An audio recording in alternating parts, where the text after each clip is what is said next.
Hey guys and girls, Xiro Nut. Welcome back, Nutters. Hope you've been out flying your Xiro Xplorer, and I hope you're looking forward to the Explorer 2. And I have not heard a release date. I don't know if I haven't seen any videos on it, so you're looking forward to that.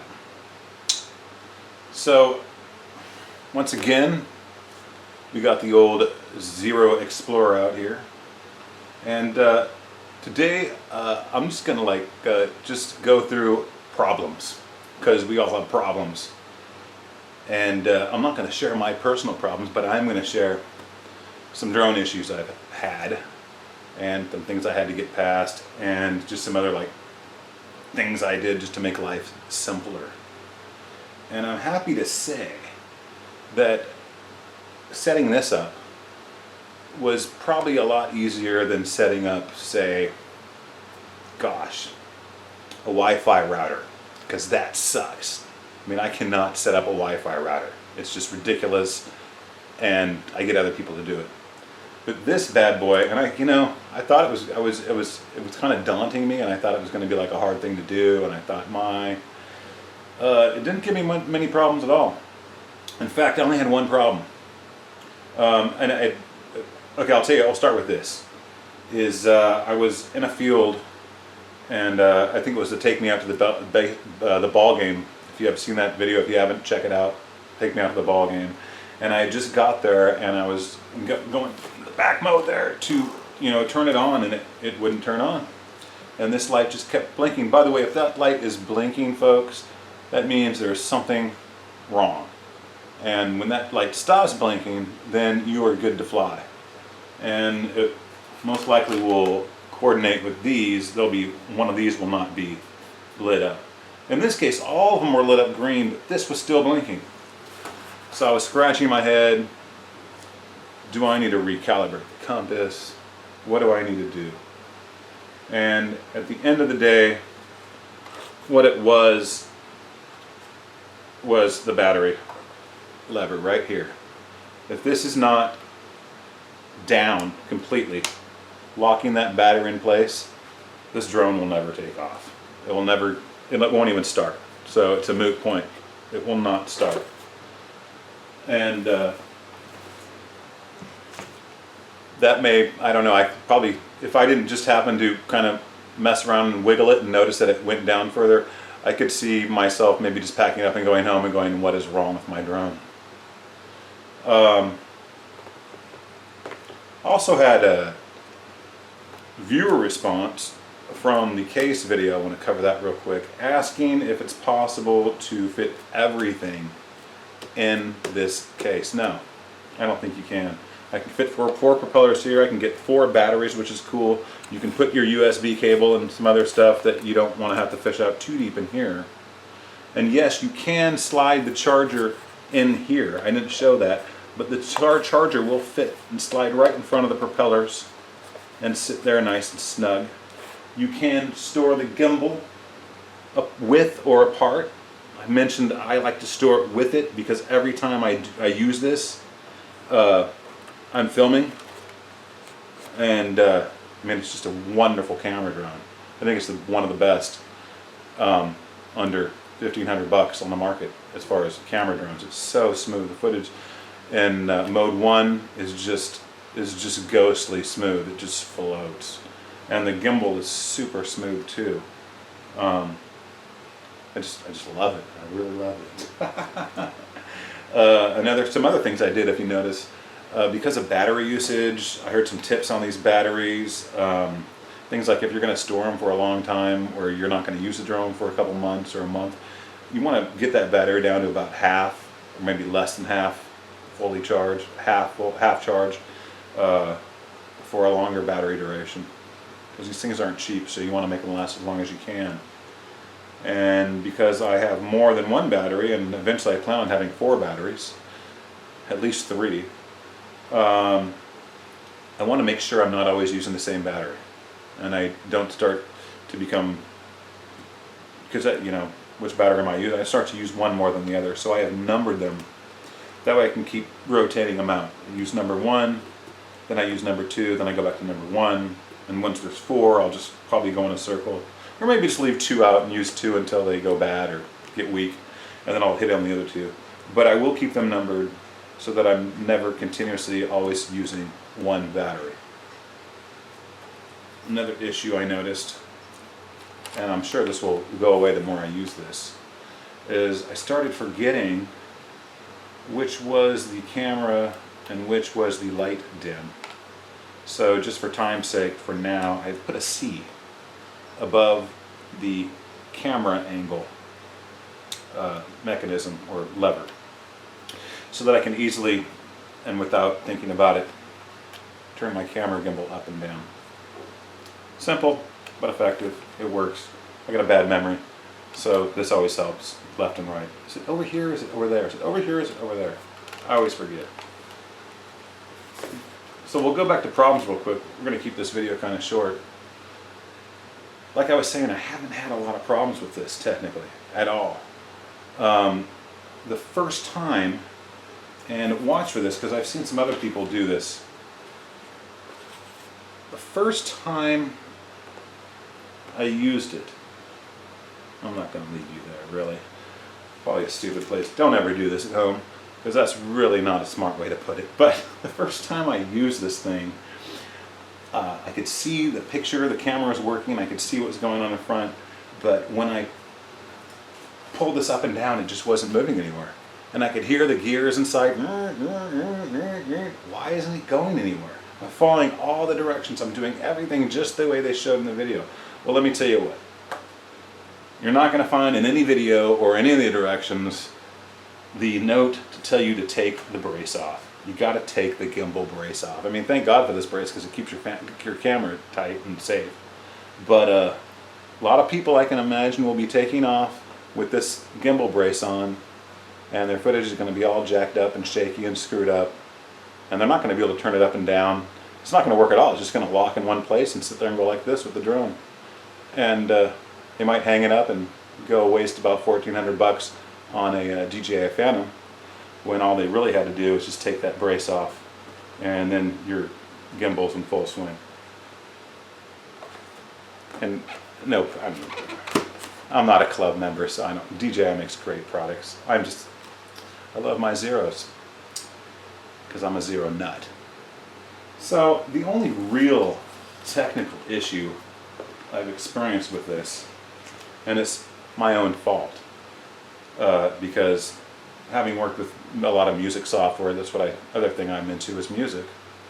You know, it's like one of the first things you learn is update everything. Update everything before you try to use it. And I was so excited and stoked to just get this thing up in the air. I didn't update the drone and I didn't update the gimbal. So for the first month of having this, I would hook my Wi-Fi up, and it didn't give me this, it just didn't look the same what it was offering as far as where to connect to Wi-Fi. Anyways, I would connect, I would see it, it would come up, I'd connect, and no more than 30 seconds of being in the air, I would lose my Wi-Fi signal. And my phone would say, Wi-Fi is unconnected, disconnected. Now fortunately, when your Wi-Fi disconnects, it doesn't stop your recording, which is really cool. So it's not like you're going to lose your recording. It's not like it's going to stop recording. It's just you lose the ability to start and stop.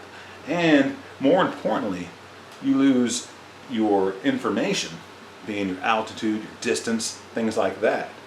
And to take it even further, you probably lose critical information, like when the battery's information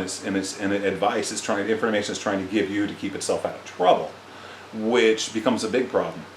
And so I was limiting my flights to, as you could see in my videos, to very short, not taking it too far out there, really especially not going out of line of sight, which I'm not a big fan of anyways. I want to be able to see this thing to some degree. And it was all because I didn't update the gimbal, and I was just kind of dreading the process. But let me tell you guys, the process is really straightforward and easy. You just go to the site, download the Explorer Assistant, install that on your computer. Now PC users, this is kind of a pisser. It's your English users. when you boot that up, first you're going to notice is that it's really, really small printing. The GUI does not take up the whole screen or even a quarter of it. It just is very, very small little app on your screen. So you got to put your glasses on and get way up close and read the instructions. But how do you read Mandarin? So what you're going to notice is that it seems that all they offer is a foreign language. I don't know what it is, because they offer a lot of languages, and the default language is not English. So you need to click, and there's no, I was getting really frustrated, and then I found out if I click on that little box where I see the Mandarin or whatever Eastern language it is, there actually is, click on it a couple times around, there actually is a pull down. That you wouldn't think so, it doesn't look like one, but there's a pull down and you can select your language. So you want to select your language to English. After that, it's a piece of cake. What you want to do first is go and find your two drivers, one for the gimbal, one for this. They are not specifically labeled each one, so you might run into a problem when you download those. Which one was for the driver and which one was for the gimbal. So what I did is I made two folders, gimbal driver, drone driver, and put them into their corresponding folders. And then after that, it's just cake. When you plug this into your computer, the lights will start to blink in an update mode. And then all you simply do is just drag and drop, just double click, drag and drop that driver into the Xiro Assistant. Boom. Takes about 10 seconds. You see the little line go across, success. You do that to this, you do that to the gimbal. It was the easiest thing I've ever done. I mean, it was so easy, and I'm just, why didn't I do that when I bought it? I don't know. But honestly, that is really the only big malfunction I've had. The first day, I think it was my second flight, I did have one other small issue. I had just calibrated the compass.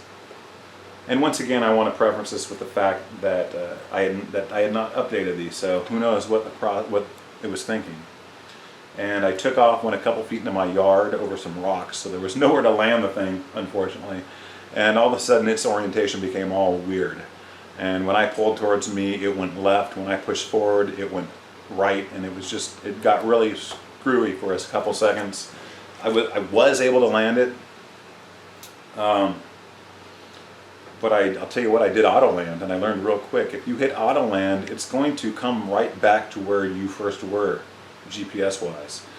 And in between me and that point, at that point, was a tree. Fortunately, it was a very bushy, leafy tree that did not damage the propellers at all, and I was quickly able to shut down, and it just landed very softly. Nothing was damaged. Brushed off the propellers, no harm, no foul. But I could imagine if it had landed on rocks and it had come down and spun on the rocks, it would have been pretty ugly. Who knows? That said, that is the only time it is not, and that was the first time probably pilot error. Let me blame myself first before I even dare to cast blame on this, because it's usually pilot error. It's usually pilot error. There are some frames of mind out there, there's people out there who'll tell you it is inevitable that you're gonna crash it. If you own one, you're gonna crash it. And I don't subscribe to that theory. If you have a trasher drone, if you have a little UDI piece of crap or something, and you fly that enough, and you practice and you practice and you practice, and then when you come to something more expensive, you take responsibility for it, just like gun ownership or owning a car. And you recognize the fact that it is completely up to you to do the right thing and make the right decisions for this, to know its parameters, to know that everything is charged. I don't think you're going to crash. And I've heard a lot of crash stories on YouTube. And I'll tell you what, their common factor with all those stories is the batteries went weak. So that's pilot error, batteries. Ooh, I accidentally flew into a tree. That's pilot error. I flew into an area that was too tight. Pilot error.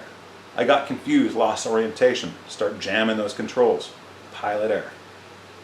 So you really want to have a plan, because once you're in the air, it's too late. It's like pulling a trigger. Once you pull the trigger, man, you own whatever that bullet's going to hit. Once this thing is up in the air, you own it. And it's too late to go, oh my gosh, I wish I didn't do that, or I wish I had charged my batteries more. So, you know, we all have ambitions and we want to do crazy things. We want to get that best shot, but really, you really got to have a plan. What is my plan if A happens, if B happens? How am I going to get out of this? As far as coming back home, I've decided, well, if I ever have to use the home function, I'm going to have a plan. And my plan for coming back home is to take that thing straight up, just about as high as I can get it legally, and then hit the home function, so that I can be guaranteed I'm not going to hit houses and trees and power lines as it makes whatever path it decides back home. And it's just, the home function is not a silver bullet. I try not to use it at all, and I hope I never have to use it, but maybe someday if I do have to use it, hopefully it'll work in a correct manner and it won't destroy my drone or crash it into something bad. So with that said, I think we're going to wrap this up. And if you dig it, like it. If you like it, subscribe. You are watching Xiro Net. Later, guys.